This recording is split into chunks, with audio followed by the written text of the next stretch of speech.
Every single day, Wall Street loses its mind as billions of dollars flow directly into artificial intelligence. Microsoft, Google, Meta, OpenAI, Amazon. The world's most terrifying tech warlords are waging an all-out nuclear war for dominance. But behind closed doors, every single one of them is quietly standing in the exact same line, holding a blank checkbook, waiting to buy the exact same thing. Not proprietary software, not secret data algorithms. They are begging for NVIDIA's graphics processing units. In just a few short years, a company once mocked for making noisy graphics cards for teenagers playing video games in dark basements has transformed into the most valuable corporate empire in human history, skyrocketing past a mind-boggling $5 trillion. So, how on earth did a company that makes computer chips for video games end up holding the entire world economy by the throat? Rewind to 1993, a noisy, grease-stained Denny's diner in San Jose, California. Three young engineers, Jensen, Huang, Chris Malachowski, and Curtis Preem, sat over endless free refills of terrible diner coffee, eating cheap pancakes while arguing over a radical idea. They believed that 3D graphics would be the ultimate future of computing. At that time, Intel was the undisputed god of Silicon Valley. Intel ruled the CPU market with an iron fist, while Microsoft controlled every computer operating system on Earth. To the suits at Intel, graphics cards were a tiny, laughable toy. NVIDIA was just a tiny, struggling startup trying not to go bankrupt every 3 months. For more than a decade, NVIDIA manufactured specialized graphics processors for one purpose and one purpose only: making monsters in 3D video games look slightly more realistic. And as far as Wall Street was concerned, that was supposed to be the end of the story. A nice little niche company making toys for gamers. Boy, were they wrong. Year 2006. Jensen Huang walked onto a stage and unveiled a revolutionary software platform called CUDA. And the initial reaction from the tech industry? Absolute, stone-cold silence. Gamers didn't care about it. Enterprise corporations had zero interest in it. Wall Street analysts openly mocked Jensen Huang. Financial journalists published scathing articles accusing NVIDIA of throwing away billions of dollars on a bizarre software feature that literally nobody asked for. As CUDA burned through NVIDIA's cash reserves, the company's stock price plummeted by a terrifying 70%. Wall Street analysts declared CUDA Jensen Huang's multi-billion-dollar midlife crisis. But Jensen Huang saw something that the smartest financial minds on Wall Street were completely blind to. A graphics processor isn't just a tool for drawing 3D pixels on a screen. A GPU is a massive parallel computational engine, capable of executing thousands of complex mathematical calculations at the exact same millisecond. Think of a traditional CPU as a brilliant Nobel Prize mathematician who can solve any complex equation, but only one by one. A GPU, on the other hand, is an army of 10,000 fast workers lifting heavy loads simultaneously.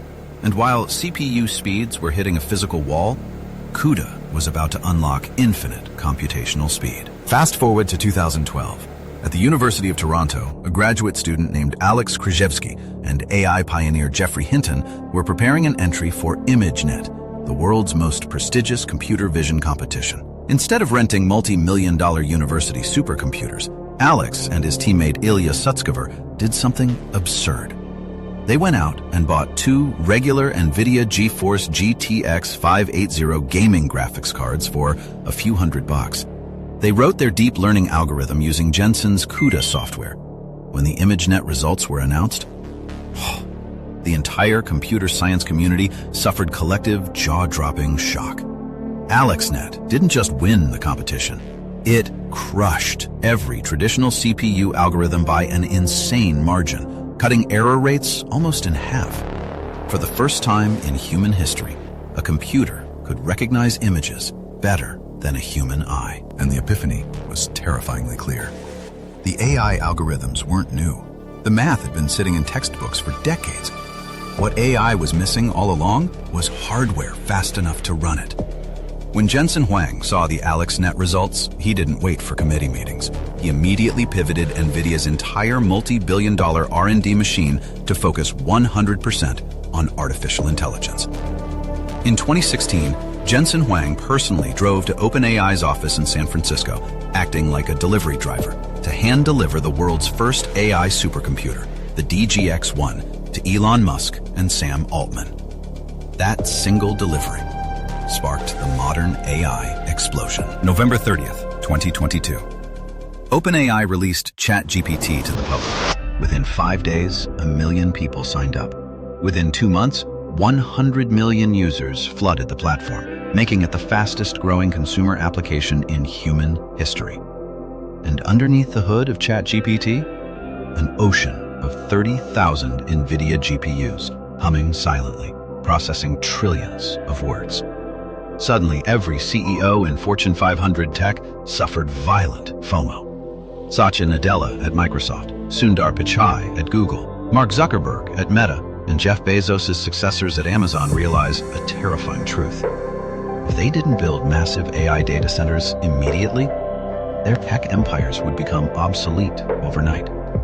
An old cliche from the 1849 California gold rush says, "When everyone is digging for gold, don't dig for gold. Sell shovels." Well, NVIDIA didn't just sell shovels. NVIDIA owned the only shovel factory on planet Earth, and their shovels, the flagship H100 chips, were selling for $40,000 a piece. Tech titans didn't care about the price. They practically begged Jensen Huang for chip allocations, buying hundreds of thousands of H100s at a time. NVIDIA's quarterly revenue exploded by 400%, launching their valuation past $1 trillion, then $2 trillion, $3 trillion, and finally $5 trillion. Now, here is the ultimate plot twist that most business commentators completely misunderstand. Public opinion believes NVIDIA reached $5 trillion because they manufacture the fastest silicon chips in the world. But that is not their real superpower. If tomorrow, AMD, Intel, or Google designed a microchip that was 20% faster than NVIDIA's hardware, NVIDIA would still win. Why? Because the hardest thing on Earth to copy isn't silicon hardware. It is CUDA. For 20 long years, while competitors laughed, NVIDIA aggressively optimized CUDA. They gave CUDA software toolkits away for free to every university student, researcher, and software engineer on planet Earth. Today, every major AI library, PyTorch, TensorFlow, cuDNN, is hard-coded directly into CUDA. There are now over 5 million AI software engineers worldwide who have spent their entire careers writing code specifically for CUDA. If a tech giant tries to switch away from NVIDIA to a rival chip, their software engineers face an absolute nightmare. Millions of red compiler errors, broken code, and years of wasted work. Switching off CUDA is like trying to convince every programmer on Earth to rewrite the entire internet in ancient Latin.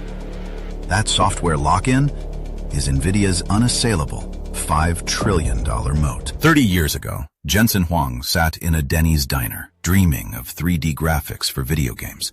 Today, he walks into packed stadiums wearing his signature black leather jacket like a rock star, commanding the engine that is reshaping human civilization. Perhaps NVIDIA's greatest invention was never the GPU. It was having the sheer audacity to bet billions of dollars on a distant future when nobody else could see it coming. Nova Atlas, explaining the modern